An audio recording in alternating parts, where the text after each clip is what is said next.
এবার ভাইরাল সাকিবের এই জিল্লু মালদে ডায়লগ। এতদিন ছিল শুধুই সিনেমার সংলাপ, কিন্তু এবার বাস্তবেই যেন সিনেমা হয়ে গেল গোপালগঞ্জের রাজপথ।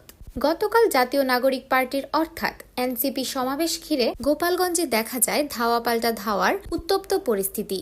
ঠিক সেই মুহূর্তেই ভাইরাল হয় একটি দৃশ্য। একজন পুলিশ সদস্য গলায় রাগ আর উত্তেজনা মিশিয়ে বলে ওঠেন, দে টিয়ারসেল দে, এই দে। আর এই ডায়লগের সাথেই মিলে যায় বরবাদ সিনেমার শাকিব খানের সেই ভাইরাল সংলাপ, এই জিল্লু মাল দে।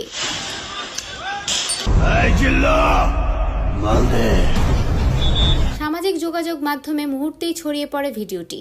অনেকে মজা করে এই মুহূর্তে শাকিব খানের সেই ডায়লগ বসিয়ে বানিয়ে ফেলেন রিমিক্স ভিডিও। আর কি আশ্চর্য মিল!